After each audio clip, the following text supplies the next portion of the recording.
वर्षभर लागणारे धान्य आपण बऱ्याच वेळा वर्षाच्या सुरुवातीला घेऊन त्याची साठवणूक करत असतो. मग धान्य तुमचं बाजरी, ज्वारी, गहू काही असू द्या, त्याला बऱ्याच वेळा कीड लागत असते.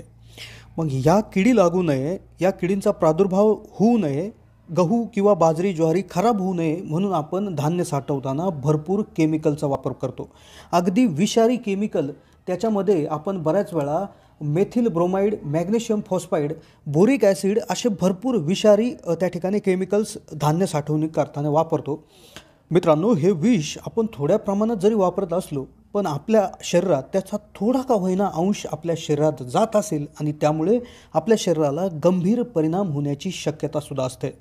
मग यामुळेच व्हिडिओच्या माध्यमातून आम्ही तुम्हाला काही असे नैसर्गिक 4 ते 5 उपाय सांगणार आहोत की ज्यामुळे तुम्ही कोणत्याही विषारी पदार्थाचा वापर न करता तुमचं कोणतंही धान्य असू द्या, म्हणजे गहू, बाजरी, ज्वारी, डाळी काही असू द्या, तर ते तुम्ही अगदी 2-3 काय 4 वर्षापर्यंत साठवणूक करू शकता, तेही कुठल्या किडीशिवाय.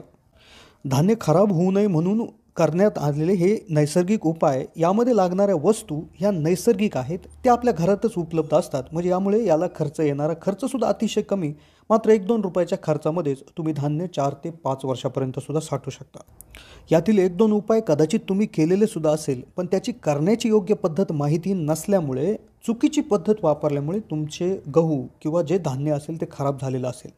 पण यातला शेवटचा उपाय असा आहे की ज्याला खर्च 2 रुपये लागतो, पण तो जर का उपाय जर एकदा केला तर परत कधीच तुमचं धान्य खराब होण्याची शक्यता येत नाही. त्यामुळे अतिशय महत्त्वाची माहिती होणार आहे. विषमुक्त खाद्य, तुमच्या अन्नामध्ये जर विष तुम्हाला टाळायचं असेल, विषाचा अंश येऊ द्यायचा नसेल, तर हा व्हिडिओ पाहणं तुमच्यासाठी गरजेचं आहे. त्यामुळे व्हिडिओ पाहत राहा. चॅनलला नवीन असाल तर जरूर सबस्क्राईब करून शेजारील बेलचं बटन दाबा. तुमच्या घरात साठवण्यात आलेलं धान्य खराब होऊ नये म्हणून काही नैसर्गिक उपाय या ठिकाणी सांगतोय की ज्यामुळे तुमच्या शरीरात कुठलाही विषाचा कण जाण्याची शक्यता नाही आहे. तर सगळ्यात आधी आपण जाणून घेणार आहोत की विषारी औषधं वापरून सुद्धा तुमचे गहू, बाजरी, ज्वारी जे काही धान्य आहे ते खराब का होतात. तर धान्य खराब होण्याचं एकच महत्त्वाचं कारण असतं, तर ती म्हणजे त्यांच्यामध्ये उपलब्ध असलेली आर्द्रता किंवा पाण्याचं प्रमाण. आपल्याकडे पद्धत आहे की धान्य आपण साठवण्याआधी वाळवत असतो. मग तुम्ही म्हणाल की वाळवल्यानंतर सुद्धा कशी आर्द्रता येते. तर कोणतंही धान्य एकदा स्टोअर केल्यानंतर ते हवेमधलं बाष्प त्या ठिकाणी ओढत असतं आणि जसं जसं बाष्पाचं प्रमाण त्याच्यामध्ये वाढायला लागेल, त्यामुळे त्याच्यामध्ये जे काय असणाऱ्या किडी आहेत तर त्या वाढण्यास पोषक वातावरण तयार होतं आणि अगदी महागडे केमिकल, विषारी केमिकल वापरून सुद्धा त्याच्यामध्ये कीड लागण्याचा धोका संभवत असतो. त्यामुळे आपल्याला ही आर्द्रता कशी कंट्रोलमध्ये राहील यावर काम करावं लागेल आणि ते सुद्धा कसं कमी खर्चात करावं लागेल ते आम्ही सांगणार आहोत. तर सर्वप्रथम आपण 4 ते 5 उपाय जाणून घेणार आहोत आणि व्हिडिओच्या शेवटी साठवणूक करताना काय अशी सोपी गोष्ट करायची की ज्यामुळे आर्द्रताच त्यामध्ये येणार नाही आणि मुळीच आर्द्रताच नाही आली तर किडी तयार होण्याचाच प्रश्न त्यामध्ये उद्भवणार नाही. तर चला तर जाणून घेऊयात 4 असे उपाय की ज्याच्यामुळे तुमचं धान्य खराब होणार नाही आणि हे जर तुम्ही वापरले तर तुम्हाला तुमच्या धान्यात कोणतं विष ठेवायची सुद्धा गरज पडणार नाही. तर यातली सगळ्यात पहिली पद्धत ज्याच्यासाठी लागणार आहे तर 3 गोष्टी. पहिली गोष्ट याच्यात लागेल ती म्हणजे लसूण, दुसरी गोष्ट माचीस आणि तिसरं म्हणजे चुन्याचे खडे. तर ह्या 3ही गोष्टी अगदी व्यवस्थित प्रमाणात घेऊन तुम्हाला तुमच्या धान्यामध्ये 2-3 ठिकाणी ठेवायच्या आहेत. तुम्ही जर एखाद्या ड्रममध्ये कशामध्ये जर धान्य साठवत असाल तर त्याच्या अगदी वेगवेगळ्या थरांमध्ये 2-3 ठिकाणी हे तुम्हाला ठेवायचं असतं. मग ज्यावेळेस तुम्ही एखाद्या ड्रममध्ये, एखाद्या कोटीमध्ये ठेवत असाल तर त्याचं झाकण लावताना एक छोटीशी काळजी घ्यायची आहे की तिथे तुम्हाला पेपर किंवा प्लॅस्टिकचं एक आवरण घेऊन ते सील करायचं आहे. कारण की लसूण, माचीस आणि हे जे काय चुना आहे तर याचा एक प्रॉपर गॅस तयार होतो आणि तो गॅसच किडी तयार होण्यास रोखत असतो. त्यामुळे हा गॅस बाहेर गेला नाही पाहिजे. तर अशी काळजी आपल्याला घेण्यासाठी ते सील करणं आवश्यक असतं. आता यानंतरची दुसरी पद्धत जी पारंपरिक आहे, जी भरपूर लोकांना माहिती आहे, फक्त तिची वापर करण्याची पद्धत माहिती नसल्यामुळे ती पद्धत अगदी व्यवस्थित असून सुद्धा किडी लागतात, तर ती आहे कडुलिंबाची पद्धत. तर यामध्ये आपण कडुलिंबाची पाने, छोट्या कडुलिंबाच्या काड्या आणि माचीस याचा वापर करत असतो.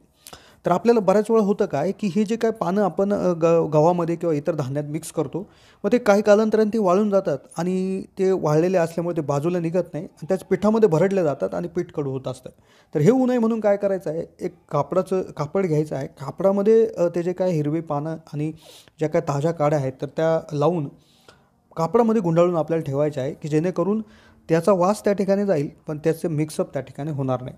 यानंतरची तिसरी आणि थोडीशी नवीन पद्धत जी आहे एरंडेल तेलाची पद्धत. यामध्ये एरंडेल तेल थोडंसं घ्यायचं आहे, ते पूर्ण गव्हावर थोड्याफार प्रमाणात शिपडून द्यायचं आहे आणि थोडंसं मिक्सअप करूनच तो गहू आपल्याला स्टॉक करायचा आहे. पण याचा प्रॉब्लेम असा होतो आहे, थोड्या प्रमाणात असेल तर ठीक आहे, नाहीतर भरपूर प्रमाणावर एरंडी तेल लागू शकतं आणि त्यामुळे हे इकॉनॉमिकल होऊ शकत नाही.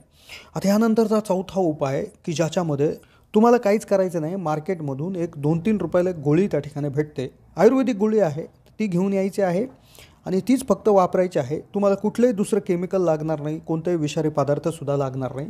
मात्र याच गोळीमुळे 4-5 वर्ष त्या ठिकाणी तुमचे धान्य टिकू शकेल. तर हे झेंडू कंपनीचं एक मुग्ध रस नावाचं एक बॉटल त्या ठिकाणी भेटते, जी 60 रुपये किमतीची आहे आणि जिच्यामध्ये 60 रुपये किमतीची आहे, 35 गोळ्या याच्यामध्ये येतात. म्हणजे अगदी 1.5 ते 2 रुपयापर्यंत एक गोळी त्या ठिकाणी पडते. तर ह्या 2-4 गोळ्या तुम्हाला अगदी व्यवस्थितपणे फडक्यामध्ये बांधून या ठिकाणी तुमच्या धान्यामध्ये ठेवायच्या असतात.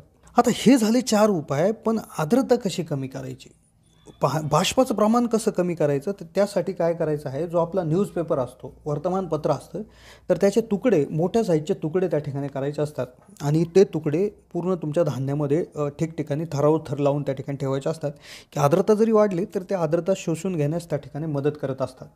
दुसरी गोष्ट, पॅकिंग पूर्ण ठेवायचं आहे. एखाद्या पत्र्याच्या कोठीमध्ये किंवा एखाद्या प्लास्टिकच्या ड्रममध्ये किंवा एखाद्या प्लास्टिकच्या पिशवीमध्ये त्या ठिकाणी ते तुमचं धान्य ठेवायचं की जेणेकरून त्याचा आणि वातावरणाचा कॉन्टॅक्ट अतिशय कमी आला पाहिजे. तर ही जरी काळजी घेतली तरी किडी मुख्यतः निर्माण होण्याचाच प्रश्न त्या ठिकाणी येत नाही. तर ही होती मित्रांनो धान्य साठवणुकीच्या बाबीतील काही नैसर्गिक पदार्थांची माहिती. कशी वाटली माहिती कमेंटच्या माध्यमातून कळवा. तुमच्याकडे एखादी जुनी वापरत असलेली एखादी पद्धत आहे का, जी नैसर्गिक आहे, विषारी नाही आहे, अशी एखादी पद्धत असेल तर ती सुद्धा कमेंटच्या माध्यमातून कळवा. चॅनलला नवीन असाल तर जरूर सबस्क्राईब करा.